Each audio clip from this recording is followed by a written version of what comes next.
Have you recently played on chess.com and got a notification that your move was brilliant?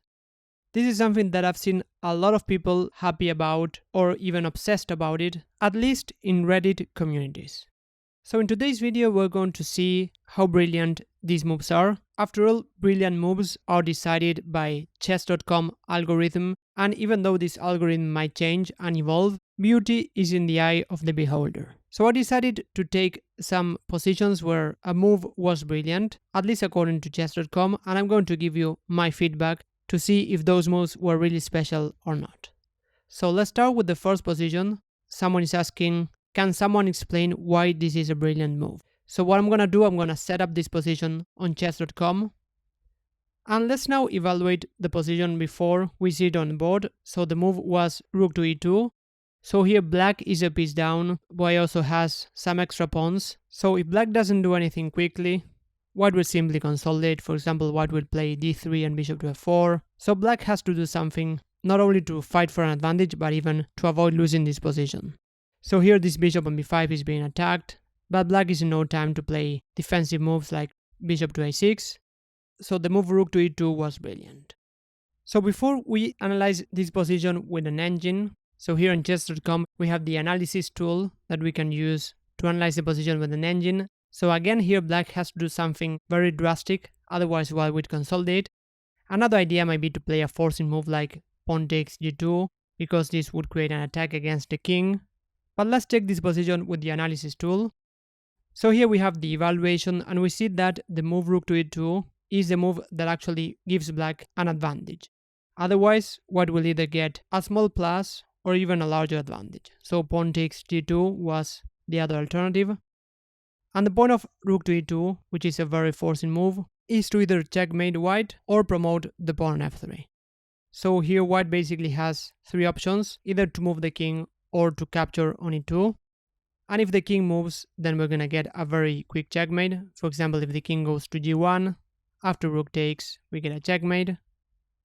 After king to f1, we get this idea of taking on g2, forking the king and the rook. And if the king goes to g1, we have several ways to give a checkmate. For example, we can simply promote and then go rook to f1. So let's now go back to the position after rook to e2. If white only had to move the king, then the way that black has to follow up, at least for me, doesn't look very complicated. But since there's the additional point that white can take on e2, this actually makes this move rook to e2 much more impressive. I would probably consider this a brilliant move, because after knight takes and pawn takes, we see that the bishop defends the pawn. So again, white has to move the king, but black still has to see a lot more in advance because there's a follow-up. White still gets an extra rook, but the point is that this pawn on e2 is now very strong. If the king goes to g1, then we simply promote. If the king goes to g1, then we get rook to f1, and we force a checkmate. And after king to e3, this is probably the most complicated line because black still had to see a lot in advance. If we take a look at the analysis, we see that there's only one move that keeps the advantage for black, otherwise white will even get an advantage, which is the move rook to e1, with the idea to follow up with the promotion of the pawn. Black will end up having a material advantage. For example, after rook takes and pawn takes, black gets a queen for a rook. Black has to be only a bit careful to capture this pawn before consolidating, and the game is pretty much over. So in this case, the move rook to e1 does look like a brilliant move, at least for me. But let's move on to analyze other moves that were considered brilliant by chess.com. So here we have someone posting that the move queen to e8 was a brilliant move. So let's check this position on chess.com. And by the way, if you ever want to set up a position on chess.com, simply go to learn and then click on analysis, or just type in chess.com/analysis and you will be able to set up a position. So here we have a position where white played the move queen to e8. Before we check the analysis, I think that this idea is well known, which is to give a background checkmate. So after queen to e8, black would take, and then we would take back with the rook, and we get a checkmate. So this doesn't look impressive to me. It simply looks like a good move. And in this situation, considering that white has a very large advantage, white has an extra piece, this makes the move even less impressive. Because here white could simply take on f5, for example, keep the extra knight, so black doesn't have anything in return. But just in case, let's analyze this position with the analysis tool. And here we get that the move queen to e8 gives a checkmate in 2 moves, but there are other ideas like even giving the queen by going queen to c8 and then going rook to e8, we get a checkmate in 2 moves. Or white can even play a move like queen takes f5, as I told you, where white keeps a winning advantage, 7 spot 84, which is a very large advantage to win the game. So in this position, white has a lot of moves, and even this tactic of going queen to e8 with a background checkmate is not very impressive, at least to me, so I would definitely not consider this as a brilliant move. In fact, here the challenge would be how to ruin white's position, because white has an overwhelming advantage, maybe giving the queen for free. That would ruin white's position. Here black takes with the queen, but otherwise this position is just an easy win for white. So let's move on to another brilliant move. Here the move queen to e1 seems like a brilliant move. Let's check this position on chess.com. So before we check it with the engine, here the move queen to e1, at least to me, it looks like a lot stronger. Even though it is the same tactic, a background checkmate, here black would have a very bad position otherwise. Again, this is probably personal, but I consider this move a lot stronger than in the previous position, because otherwise white will simply stop this idea, for example by going h3 or g3, avoiding this checkmate, and white would keep a 3-point advantage, which is a decisive advantage. So let's check this with the analysis, and indeed the move queen to e1 is the only move to win the game, giving a checkmate in 2, otherwise white is keeping an advantage of more than 2 points, which is normally a decisive advantage. So here after the move queen to e1, rook takes and rook takes, black gives a checkmate. I would consider this a good move, but definitely not a brilliant move.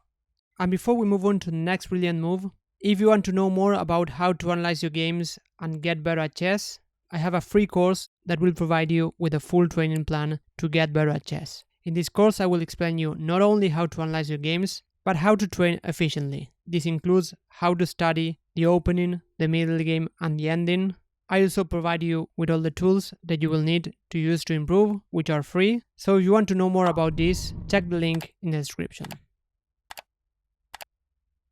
So in this position, we get another brilliant move, which is the move knight h5, going to f4. Let's check this position on chess.com.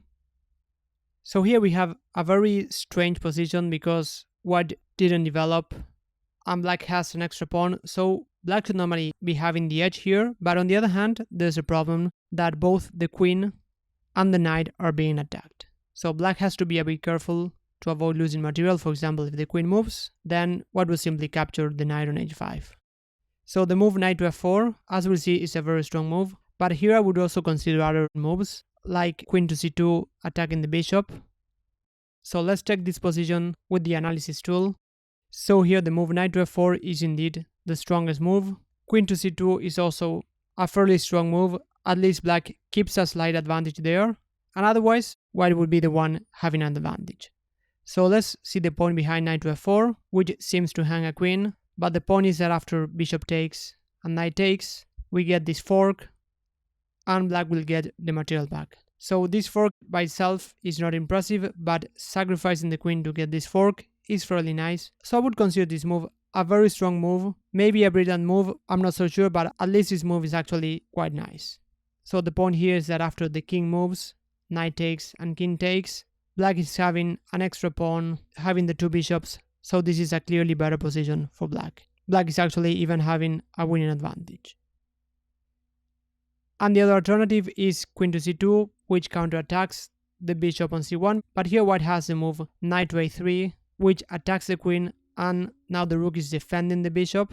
Black still has bishop takes a3, but after bishop takes, black is helping white develop, and even though black is in time to save the knight on h5, now white can take the pawn on b5, and even though, according to the engine, black still has a slight advantage below 1 point, this position is a lot less clear than the position that we had after knight to f4.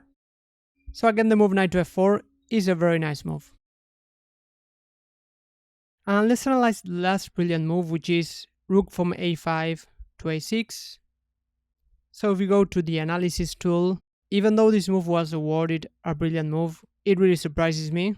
I would say that it is a nice move, but this is a sacrifice that is not very complex. So the point is that after rook takes, pawn takes, and queen takes, we give a check. the king is on c8. Maybe a nice point is that the king cannot go to d8 because the bishop is controlling the square.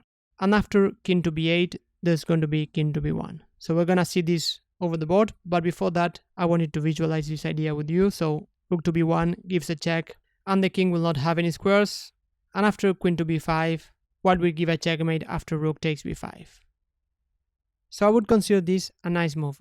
But considering that white is a piece up for just one pawn in this position, pretty much any move that doesn't blunder material will still give white a winning advantage. For example, rook to e5, any move that doesn't blunder a rook. For example, rook to a4 here would be very bad because after queen takes, black gets an advantage.